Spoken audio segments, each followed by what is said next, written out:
앞에서 든 예시를 조금 더 이야기해 보겠습니다. 채권을 살 때 시장 이자율이 3%였는데 1년 뒤에 시장 이자율이 2%대로 떨어졌다고 가정합시다. 1년이 지났으니 채권의 만기는 처음의 10년에서 9년으로 줄었고 채권 가격은 이자율이 떨어졌으니 오르게 됩니다. 이렇게 시장의 전반적인 이자율이 떨어진 상황에서 회사가 새로 채권을 발행한다면 투자자에게 높은 쿠폰 이자율을 지불하지 않아도 됩니다. 그렇기 때문에 이때 새로 발행하는 채권들은 상대적으로 쿠폰 이자율이 낮아지고 시장 이자율이 낮아진 상태에서 채권을 사면 상대적으로 비싼 가격을 지불해야 합니다. 이럴 경우 투자자들은 채권 투자에서 높은 수익률을 기대하기가 힘들어집니다.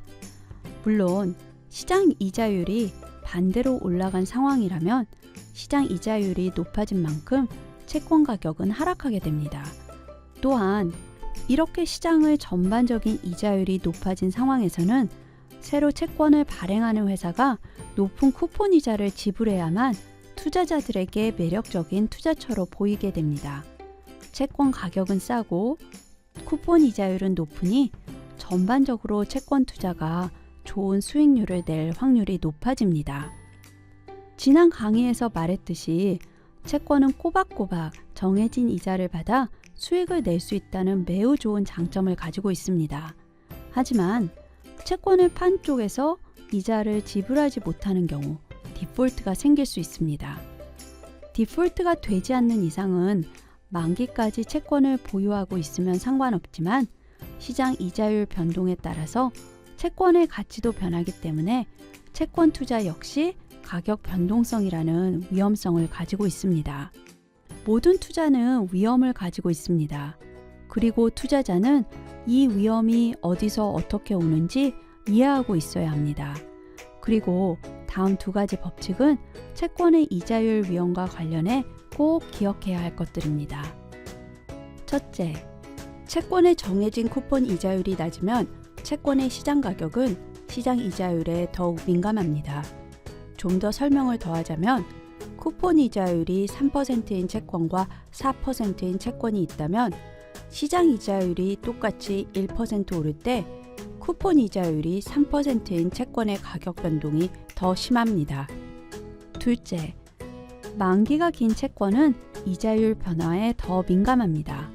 같은 쿠폰 이자율을 가지고 있는 두 채권이 있는데 첫 번째 채권의 만기는 5년이고 두 번째 채권의 만기는 10년이라면 두 번째 10년 만기를 가진 채권의 가격 변동이 훨씬 큽니다. 그럼 이자를 지불할 수 없는 확률, 즉 디폴트가 될 확률이 큰 회사의 채권 가격은 비쌀까요? 쌀까요? 이런 위험을 투자자가 감수하기 때문에 같은 성격을 가졌더라도 디폴트가 될 확률이 적은 회사가 발행한 채권에 비해 디폴트가 될 확률이 큰 회사가 발행한 채권의 가격이 낮아야 합니다.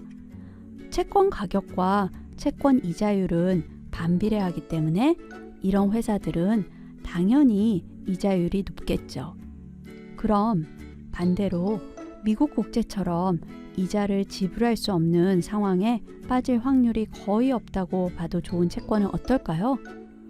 아무래도 디폴트가 될 확률이 있는 회사들이 발행한 채권보다는 훨씬 채권 이자율이 낮습니다.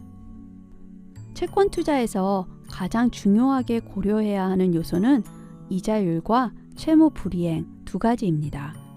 그렇지만 여기에 한 가지 더 고려해야 할 위험 요소가 있습니다. 바로 유동성입니다. 유동성은 쉽게 말하면 자산을 현금으로 얼마나 빨리 바꿀 수 있는가입니다.